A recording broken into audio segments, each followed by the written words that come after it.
What's going on, guys? It's your boy John, the Liquidator, coming back with another video. So it looked like Caitlin Clark is going viral for making a powerful statement about the Iowa women's basketball team beating Michigan this afternoon.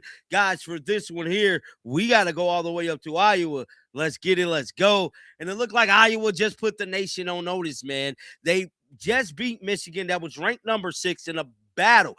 Beat the snot out of them, bro. I can't even lie. It was just a spectacular performance. And I'm telling you right now, Jan Jensen is creating her own legacy as the head coach of the Iowa's women basketball team. Now, somebody else that knows a lot about Iowa women basketball is none other than superstar basketball player herself, Caitlin Clark, took to social media, dropped a message, let it be known how she felt. And she also talked about the United States beating Canada in a showdown during the Olympics.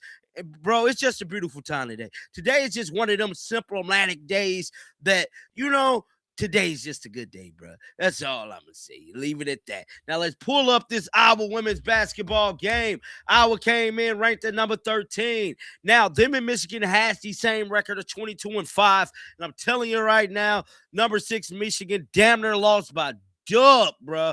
Going up against Iowa. And I know right now that Carver was rocking today, bro. Rocking. No doubt about it. A game of this magnitude, bro. Hannah had 12 points. You got Ava, she had 10. And just overall, I feel like this was a good team win, bro.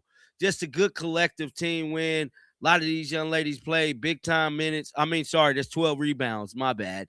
11 points from Hannah, 24 points from Ava, 6 points from Kylie. And just a good, solid team win to upset Michigan.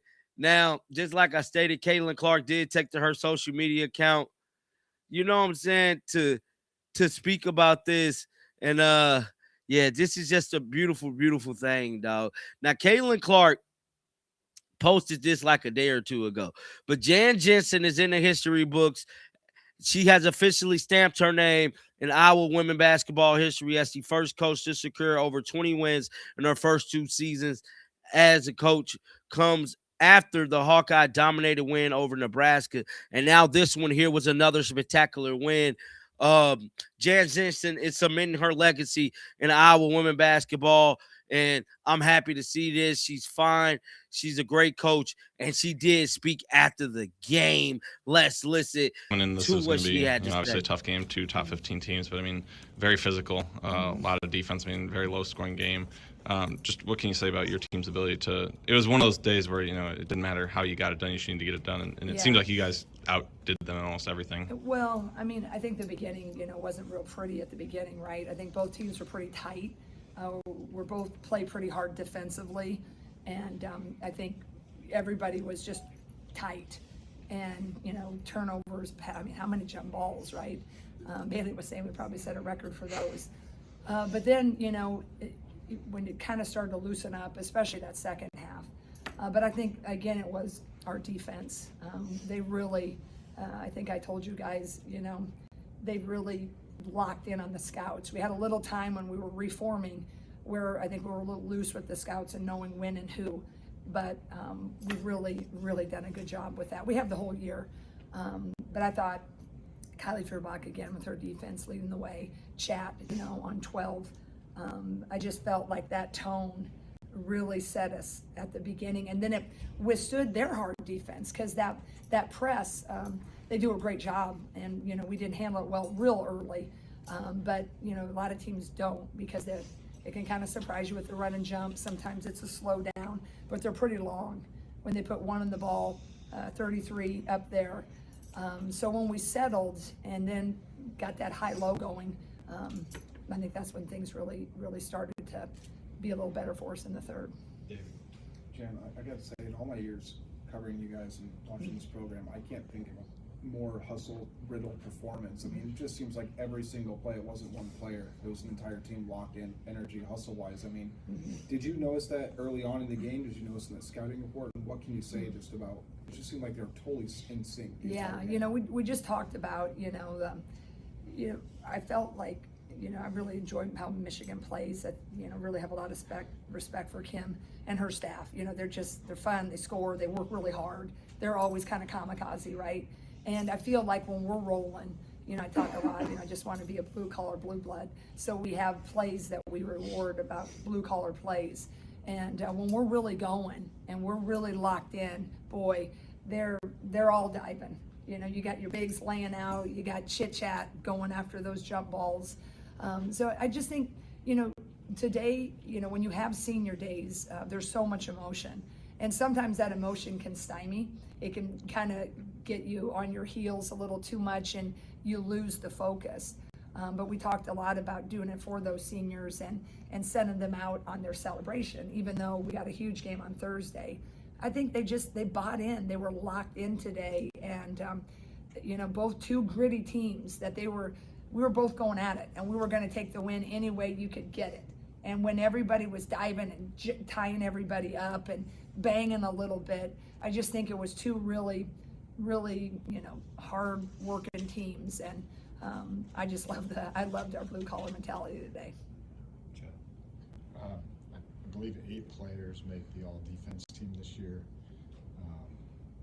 Kylie Feuerbach's not going to have the stats that people look for, but Yeah. why make your case for her to be Yeah, in the I top just 8? feel like that's the one thing I think happened with Kylie last year, and Coach Abby Stamp, she was really disappointed about that because it's usually a few blocks or you rebound. And I think sometimes there's so much going on for the people who vote, and you can go fast on that. I don't really know. You just don't remember it. Oh yeah, she has rebounds. Oh, she has blocks. So they're good at defense. But we put Kylie on the very best player every game in and every game out, and she works tirelessly to disrupt. And there's a few games, they might still get their points or whatever, but she sets a tone for us, and she usually limits the other team.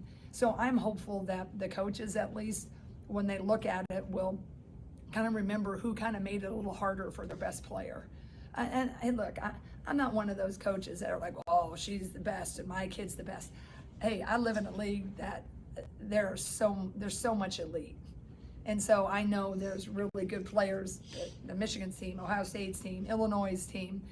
So I got to look at all those stats. But when I just look at it from my lens, how she has helped lead us and kept us in in the upper part of the conference, she just disrupts. And I wish there was a category for disrupt, because I do think she should be on the team. Maybe she won't get defender. In my mind, I'm biased, but I certainly hope she gets on the team. Was some of that stuff with Ava kind of out of character? I imagine you liked some of that a lot. The talk, the getting separated. For lack of a better term, kind of a badass today. Yeah, exactly. Well, number one, Ava wasn't feeling great yesterday at practice. Everybody's got something going around. And today she looked a little peaked when we had breakfast. And I thought she kind of started a little, kind of flat.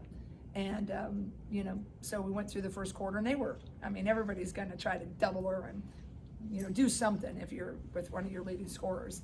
So I just had a chat with her in the second, quarter time. I just said, hey, look, no one really knows you're not feeling your best. But you either, if you're really, really sick, I get it, but we got to go some different directions, because you're going to get hammered, and if you don't have the energy, and I'm with you, but we got to kind of go. And I said, it's hard, but if we'll get you some rest, but you got to attack. And then I think at halftime or something, she must have got some bananas or something. But I think, that was a big growth step for her, because that, badass, kick-ass mentality, you kind of have to have that. And when she really answered in that fourth quarter, she just kind of was, that high-low game got going. And to me, when she kind of tripped it, that's when it started to change. So I thought a lot of growth for her today. And that adrenaline got her rolling. And I was proud of her, because the first time you're sick and trying to manage it, it is kind of weird as an athlete. The senior class is the last of the Caitlin Clark era. Can you say what that means, what they meant to not only Iowa basketball, but to women's basketball as a whole? Yeah. Well, I just think, my thing with, anytime there's a transition like we had, and anytime it's just such a transient world in sports now, it's unfortunate, but you can go to the portal, you can play right away, and all the things, and there's just a lot of people always in these kids' ears. It was just really cool for this group. They loved it here so much, and they, wanted to continue being a part of it. And I think it's a great example for kids everywhere and families everywhere that, when you got something pretty special, be careful in trading it in, just for, whether it's minutes or, proximity or what have you, or money. These guys, it wasn't quite as big a deal a couple of years ago, but I think the fact that they were role players in the early year, and then, I just said, hey, let's make your era special. What can we do? I think we got some possibilities here, and that really excited them. And, come what may the rest of the year, I think this group has put their own mark on it. Yes, the Final Fours are awesome, and that's what we're shooting for, right? But I think the way they're playing and, ushering in these young kids, we're younger than we're older. We're talking about Ava Heighton a lot, right? Chit Chat's running the offense, playing great defense too. On Swords today, I mean, she made it tough on her. And at Hannah's hand, I was so happy she got a double-double. But I just think they knew the standard. They helped us continue to push the standard. Great young women. I love them. You talked about Ava's badass, as you said. Has that been building over the year, do you think, as she gets more time? Yeah, well, I think you kind of have to grow into it. Like, you have to become good. And then you start to take the punches of frustration. And then you either take it and, like, oh, I got fouled, kind of give it on back. And I think she's finding that fine line, right? Of, the competitive spirit of the great ones. You can do it with class and you can do it with confidence. It doesn't have to be arrogant or cheap, but you have to own your space. And I think Ava's doing a beautiful job of owning her space. She's still really young in this game, right? But I think she's taken these steps in different ways. And, speaking of, okay, we all love Megan Gustafson, greatest competitor, sweetest, right? There was one time in a game when we needed it at a huddle, and Megan was kind of a leader, kind of just by, and one. And we were like, had to manage the clock. And Lisa wrapped up, and all of a sudden Megan goes, "We are gonna stab and twist." And everybody was like, what? Megan so violently just said we're stabbing and twisting, right? And I think there's something that clicks over sometimes, and I'm seeing a little bit of that in Ava, a little bit of that stab and twist. Sorry. You talk about reforming defensively, and it was only 2.5 weeks ago that you guys gave up 91 to Minnesota. How much was confidence restoration a big part of that, knowing how well you guys had played defensively before? Yeah, I think a lot of the things at that time, and it wasn't an excuse. The injuries happen. They are the hazards of our jobs, and you just have to, reform. It was just all a lot of timing. I mean, most everybody can play stellar defense against a UCLA on the road, and it may not be enough, right? So that was that. We come back, and those trips are tiring. And no excuse, but I think when they got to do it all the time, I think that's a challenge. And Minnesota is really good. And so you come off of that trip, you're reeling, you're still trying to reform, and you're underconfident, and you're playing against a team that's really confident and, really, really can score. So I think part of it is Minnesota is really good. They were really good that night. We just were getting back and continue to reform. And I just think that it looked a little tired. In fact, after that, I have cut practices. I think I worked them too hard.